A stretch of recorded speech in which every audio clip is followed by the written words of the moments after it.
what we're going to do is we're going to see if we can create a formula for this. So first of all, I want you to notice something that's happening, okay? I want you to notice that we have a geometric series.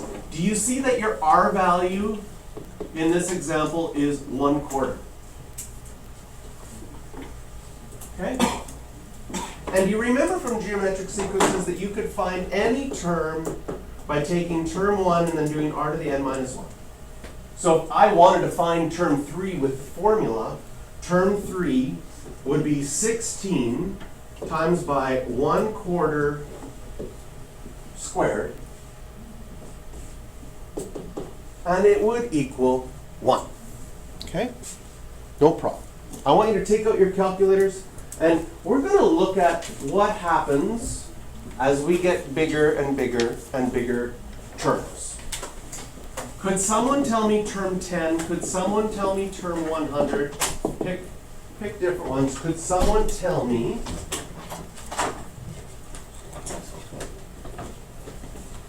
I don't know, term, I'm curious what the calculator is going to do at term 10,000.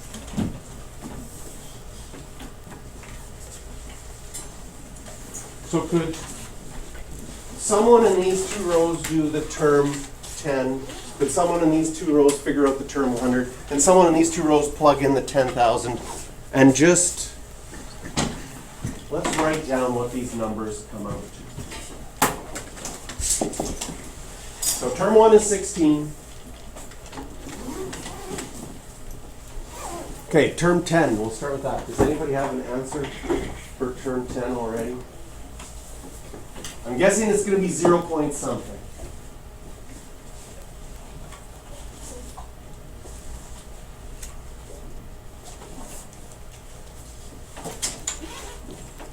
Because if term 3 is already 1 and we're dividing by 4, I know that we're going to be 0 point something already. Someone have term 10 already? So that would mean you'd plug in 16 times 1/4 in brackets to the 9. And then I'm going to, does anyone have the 100 so far? It's also going to be, show me a calculator if you don't want to say the number. Ooh, it's got an e minus 5 in it, which is scientific notation, times 10 to the negative 5. So you go 1, 2, 3, 4, and then 5 is the 6, 1, 0. Okay, that's a tiny number. Yeah, I can see why you don't want to say that out loud. Does anyone have the e to 100? Does it come up on your calculator? You were doing the 10,000 or the 100? 100. Oh my goodness.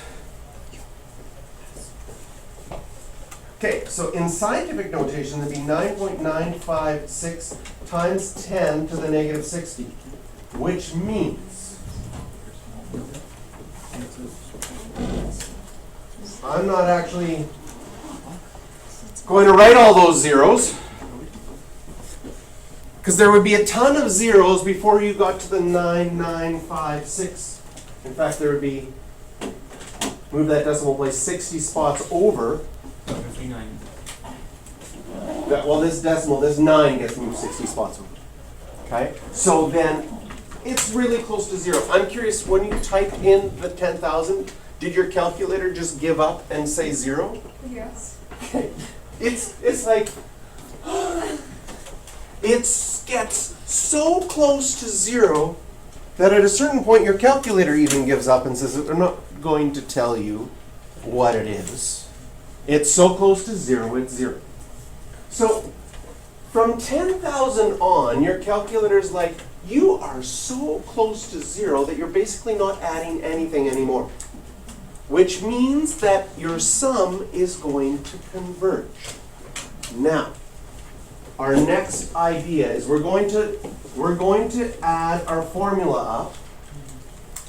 Right? Here's our formula for our geometrics. Remember, it was T1, 1 minus r to the n over 1 minus r. That was from our last unit.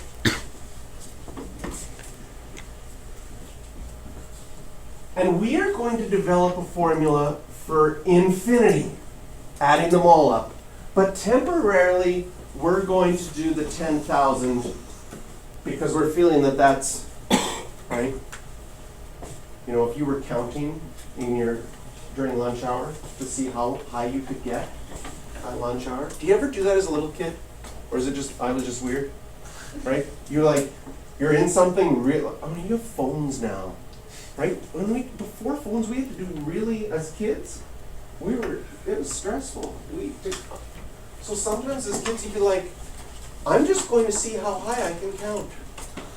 You're like, just because you have nothing else to do, right? Could I get to 10? I never got to 10,000. There's I think 300s. I was like, okay, I'm done. I'm not going to. This is pointless, right? But you just count and count. 10,000. If you got to 10,000, be like, are we almost there yet at infinity? No, you are not even SFC. No, not even close. So many more numbers that you would have to do to infinity. But we're going to start with plugging in what we know. If this was infinity, we would have term 1 minus r, and this doesn't even make sense, but I'll put an infinity in there, over 1 minus r. And if it was 10,000, you would have term 1. I guess I can put in, I'm going to put in the numbers, because we know what they are, right? Term 1 is 16. No, I'm going to leave term, no, I'm sorry.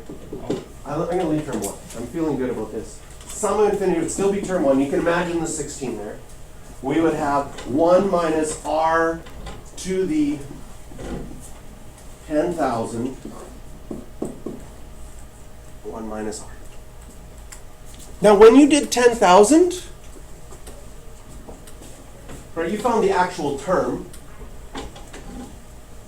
So you tried to multiply it by 16. When we tried to find the actual term, it was so close to 0. Does it make sense that this part would be even closer to 0 because you'd have to divide it by 16?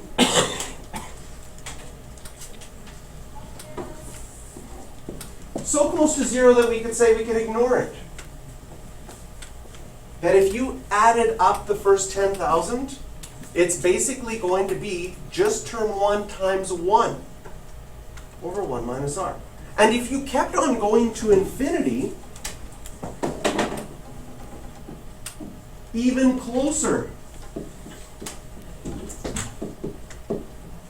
to 0 than this was. So close to 0 that we basically say, for all intensive math purposes, we can say it's 0. Right? And so our formula actually becomes simplistic and beautiful. Because this just becomes term 1. And this just becomes 1 minus r.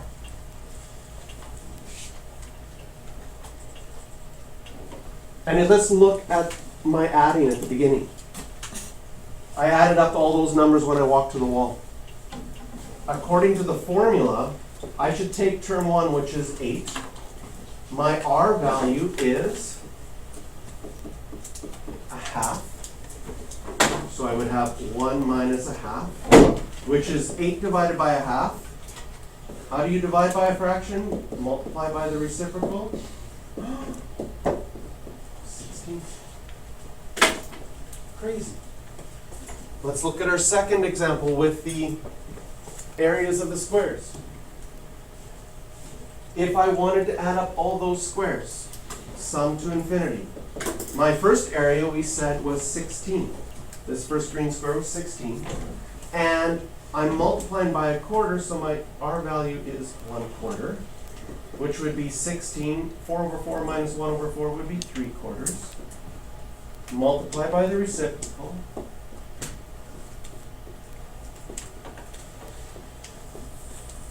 And I get 64 over 3, which is 1/3 of the original area of 64. Yes. What if it's a whole number as the r value? If the r value is 2 or 3, does it get closer and closer to 0? No. It gets bigger and bigger and bigger. So this special formula that we just developed only works when r is less than 1. Technically, it can go into the negatives and be bigger than -1. In other words, you have to multiply by a fraction because a fraction is the only thing that'll make it smaller, right? If we did the same example, I start 16 away from the wall, okay? And I start by walking 8, and then I double each time. I'm not going to act it out because I'm going to run into the wall. And I keep walking forever, and you never see me again. Well, I guess eventually I'd come all the way around the world and be back at the same spot. But that might take a while. I've never actually tried walking around the world. Okay, so good observation, right? It's only going to work when that r value is a fraction less than 1, either positive or negative. Of course, you could technically say 0 never works because that's not really an arithmetic sequence. Or I guess technically it still would work, right? If I walked 8 the first time and then I'd never walked again, how long would I walk? 8. R would be 0. 8 divided by 1, 8. Yeah, the formula even works for 0. Even though technically we would never use 0 in a geometric sequence after the fact. So with that, we have this new formula. We can do some highlighting in our notes here. We are dealing with an infinite geometric series, and sometimes we can add it up. So sometimes we have a sum to infinity.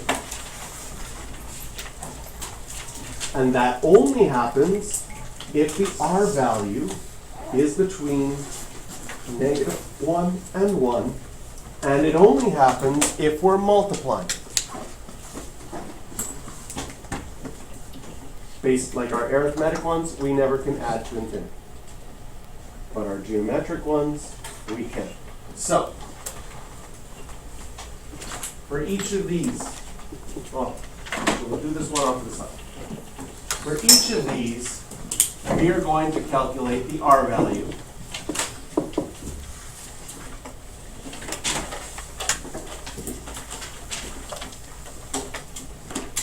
Can you see that the first one is 1/4?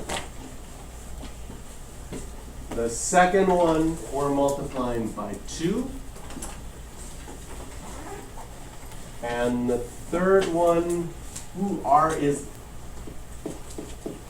multiplying by 10 on the bottom. So we're multiplying by 1/10. And it's flipping between positive and negative. So do you see that your r value would be -1/10?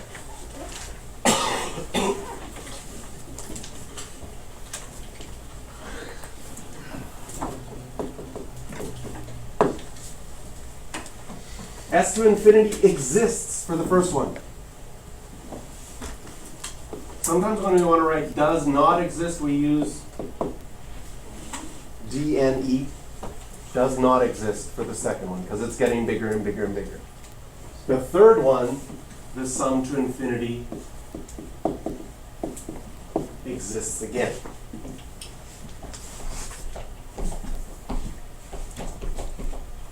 It says estimate, but I already showed you the formula, which according to them, they don't show you until page 66. Oh well. So you learned it early. So in A, we can use the formula.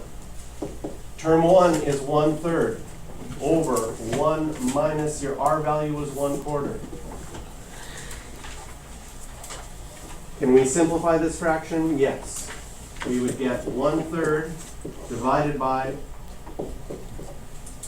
3/4. Can I multiply by the reciprocal? Dividing by fractions, same as multiplying by the reciprocal. 1/3 multiplied by 4/3, you get 4/9, which as a decimal, you know how to change ninths to decimals? There's whatever the number's on top, repeat it. That works for 9, it works for 99, it works for 999, it works for 9,999. 13 over 99 is 0.13131313131313 forever.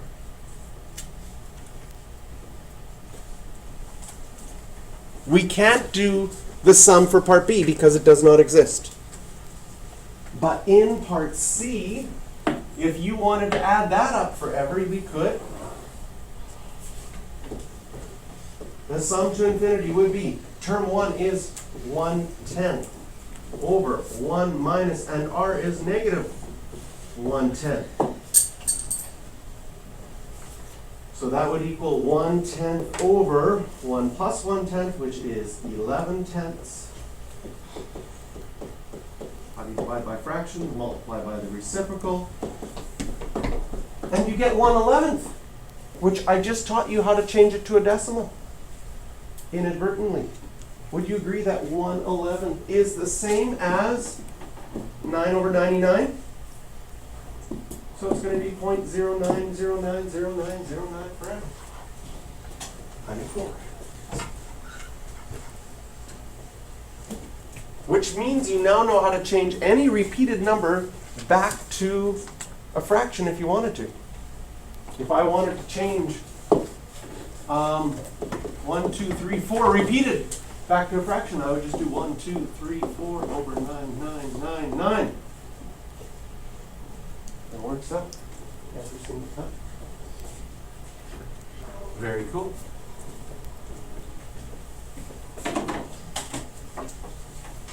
Ooh, when I think of fun things, I like to share them with you. So I think that's a fun thing. Also, fun thing is, did you know, like sometimes you have to simplify fractions, right? Yeah. And sometimes you're like, ooh, this doesn't look like an easy fraction to simplify. I don't know, maybe this is too big for my calculator. I know what this simplifies to. 14285. Oops, I have a little mistake in my number. Yes, it doesn't. I need to change that to a 7. There we go. There we go. So if you push enter on your calculator, it changes it to a decimal. And if you have a graphing calculator, what's really cool is under the math button, I don't know if this one will work. Sometimes I pick ones that are too hard for the calculator. If you hit math, the very first one says, would you like to change it to a fraction? Yes, I'd like to change it to a fraction. So you think, oh, it's going to just change it back to the fraction that I had. No, it reduces it to lowest terms. That's 1/7. That's kind of cool. So a lot of your calculators have the ability, if you have the graphing one, to reduce it to lowest terms. Other calculators have that built in too. If you have a different kind of calculator, see if you can figure out how your calculator can do that for you. That's really cool. Okay, sorry, off topic. Cool calculator things, and the 9s are pretty cool. So if you do 1/7, 1/7 is 1/7 is my favorite fraction. Now I'm getting off topic again. Why is 1/7 my favorite fraction? Well, I like 1/7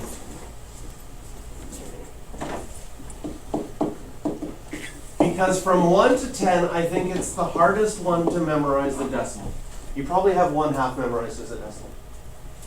Some of you have 1/2 memorized as a decimal. Anybody know what 1/2? No. No? It's 0.5. Oh. And then 1/3. Some of you have that one.